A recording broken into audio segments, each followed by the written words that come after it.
Nah, sekarang bagaimana kita merepresentasikan sebuah relasi? Nah, pertama kita bisa mempresentasikan atau menunjukkan ya satu relasi itu dalam bentuk himpunan. Himpunan apa? Himpunan yang anggotanya adalah pasangan terurut.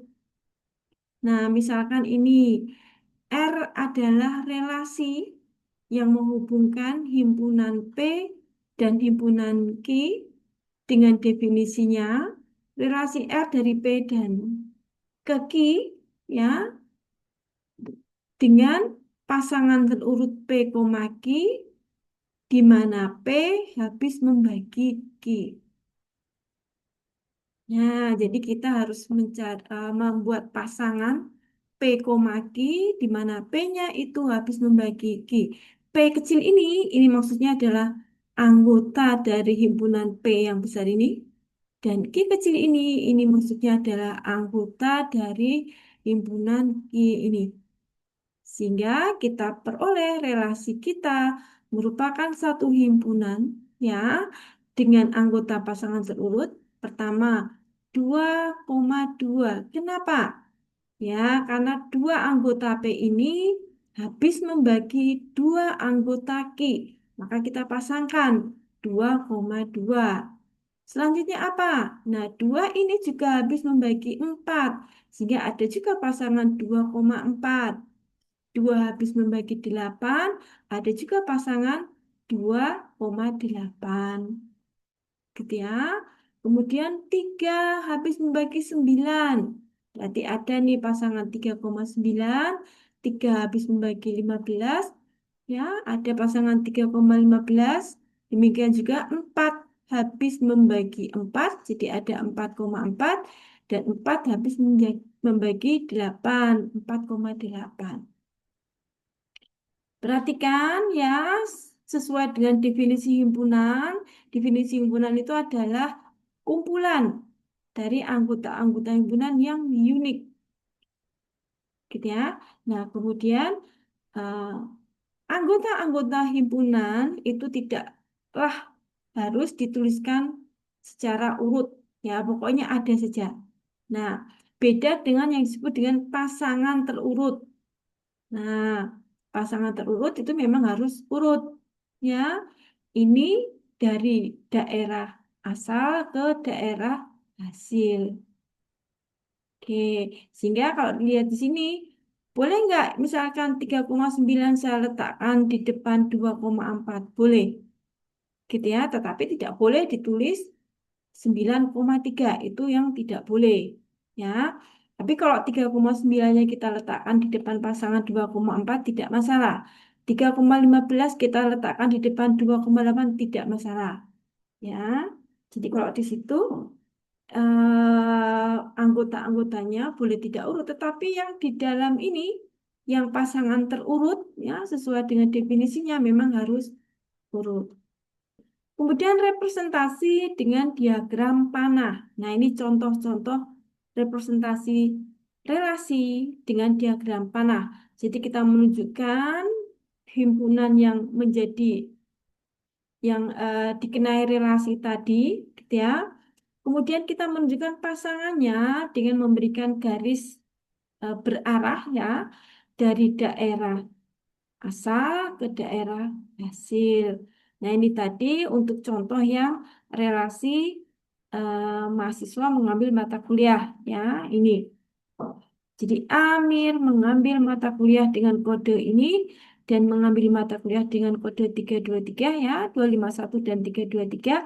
Maka kita akan hubungkan ya anggota A Amir dan anggota B 251 dengan garis berarah, ada tanda panahnya, dan juga dengan kode mata kuliah 323, gitu ya.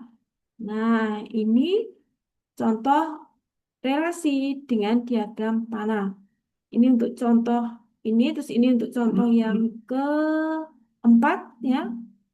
Ya, nah ini contoh yang lain. Nah, perhatikan, ya, di bagian kiri ini, ya, pada gambar sebelah kiri ini, ya, kita mempunyai dua himpunan, himpunan A dan himpunan B. relasi biner. Kemudian ini himpunan P dan himpunan Q, relasi biner. Lalu yang ini himpunan A, ini juga himpunan A. Nah, kalau yang ini nanti punya nama khusus, namanya relasi pada sebuah himpunan. Ya, jadi relasinya tidak menghubungkan dua himpunan, tapi relasi baik daerah asal maupun daerah hasil adalah ada di satu himpunan. Ini namanya relasi pada sebuah himpunan. Oke, kemudian representasi yang lain atau bagaimana kita menunjukkan satu relasi, kita bisa menunjukkan dengan tabel. Nah, seperti ini.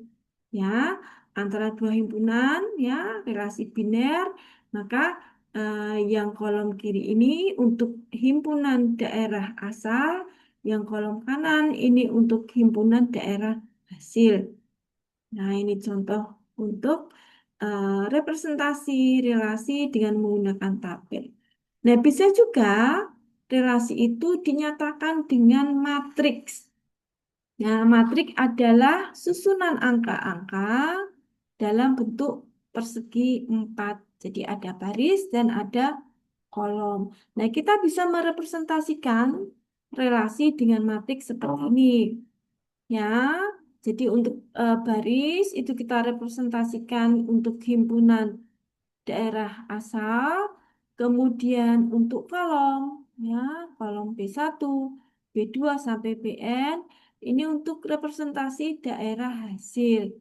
Lalu bagaimana kita menunjukkan relasinya? Nah, kita beri tanda angka di dalam matriks ini, 1 atau 0. 1 itu jika ada hubungan atau ada relasi. Nah, 0 itu jika tidak ada hubungan atau relasi. Nah, ini kita lihat contohnya di sini. Nah, ini contohnya menggunakan contoh 3 ya. Yang relasinya adalah relasi mahasiswa dan mata kuliah yang diambil. Ini adalah pernyataan relasi atau representasi relasi dalam bentuk himpunan. Nah, sekarang bagaimana kalau dinyatakan dalam bentuk matriks? Nah, kita buat matriksnya dulu. Ya, tadi itu himpunan A, anggotanya ada 3. Amir, Budi, Cecep. Nah, berarti matriks kita punya 3 baris. Gitu ya. Kemudian mata kuliahnya ada 4. Nah, berarti saya buat kolomnya ada 4. Lalu kita lihat yang di ujung kiri atas ini. Posisinya di baris pertama, kolom pertama. Ya, jadi kita lihat apakah si Amir ini ya punya hubungan dengan eh, kolom pertama. Kalau tidak ada hubungannya, maka kita beri 0 di sini. Kemudian yang ini adalah baris pertama, kolom kedua. Kita lihat apakah Amir ada hubungan dengan 2B2 ini, 251 ya di kolom yang kedua. Oh, ternyata ada ya, karena Amir itu mengambil mata kuliah 251 sehingga posisi ini kita beri angka 1 ya. Kemudian ini tidak ada relasi, ini ada relasi demikian seterusnya. Representasi relasi dengan graf berarah. Nah, memang kita graf akan belajar nanti ya sesudah sub 1 ini. Kita belajar di sub 2. Tetapi graf itu sebenarnya adalah representasi grafis seperti ini ya, yang graf itu akan terdiri dari simpul-simpul atau vertex atau ada yang mengatakan node gitu ya, dan busur-busur ya, busur berarah seperti ini. Nah, untuk relasi kita bisa nyatakan dengan bentuk graf berarah seperti ini. Relasi yang bisa dinyatakan dengan graf berarah ini hanya untuk relasi pada sebuah himpunan.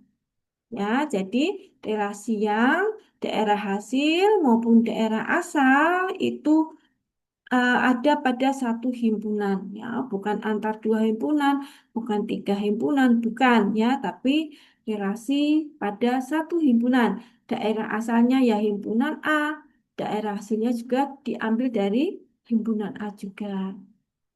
Nah, ini bentuk atau penggambaran relasi dengan menggunakan graf berarah. Jadi, arah panahnya itu dari asal ke hasil.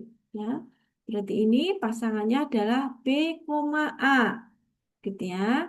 Kemudian yang busur ini itu merepresentasikan pasangan A, B.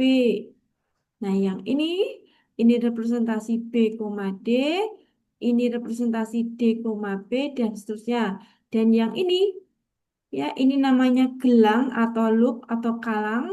Itu ini merepresentasikan pasangan terurut A, A. Jadi asalnya A, hasilnya juga A.